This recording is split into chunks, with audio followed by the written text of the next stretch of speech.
নমস্কার, আমি পায়েল। এখন সকাল 10টা 20 বাজে। চলে এসেছি রান্নাঘরে। আজ ব্রেকফাস্টে সাবুদানা পোলাও বানাবো। পছন্দ মতো সবজি ধুয়ে কেটে নিয়েছি। আর মা ছাদে একটা কারি পাতার গাছ বসিয়েছে। মাঝে মাঝে বেশ ভালোই কারি পাতা তুলে তুলে খেতে পারছি।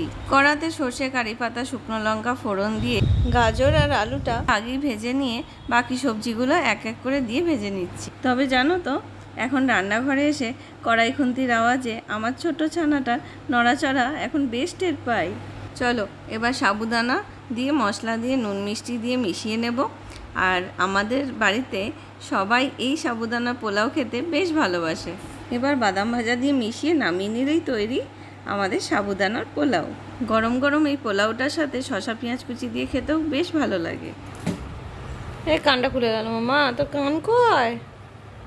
এটা কান কে? এই কানটা কে খুলে নিল? দেখি দেখি দেখি, এই কুটু কুটু কুটু কুটু, যা কানটা খুলে গেল।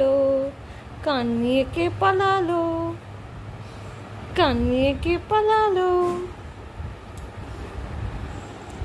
কান নিয়ে কে পালালো মামা?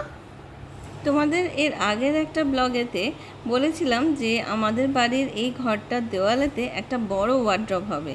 তো ওয়ার্ড্রপটা এই প্রায় হয়ে এসেছে। আর তার সাথে ব্যালকনিতে শাটার বসানো হচ্ছে। তাই সকাল থেকে মিস্ত্রিরা কাজ করছে। এই ব্যালকনিটাতে গ্রিল বসানো আছে, বাট বর্ষাকালে খুব বৃষ্টির ঝাপটা আসে, তাই জন্য এই শাটারটা বসানো হচ্ছে। তবে এই শাটার বসানোর ফলে বুঝতেই পারছো ড্রিল মেশিনের বিশাল আওয়াজ হচ্ছে।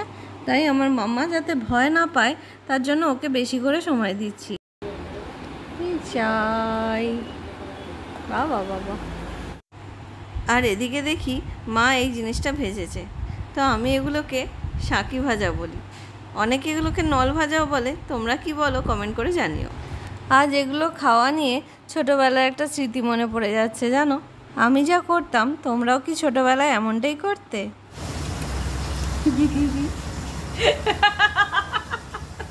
কত বড় বড় নখ, ছোটবেলার স্মৃতি।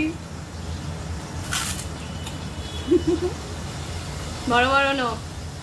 চলো, এখন আমার স্নান করা হয়ে গেছে। দুপুরের খাবার খেয়ে এবার একটু ঘুমিয়ে নেব। ব্যালকনিটার কাজ শেষ হতে হতে বেশ বিকাল হয়ে গেল। নীল কাঁচটা বেশ ভালো দেখাচ্ছে বলো।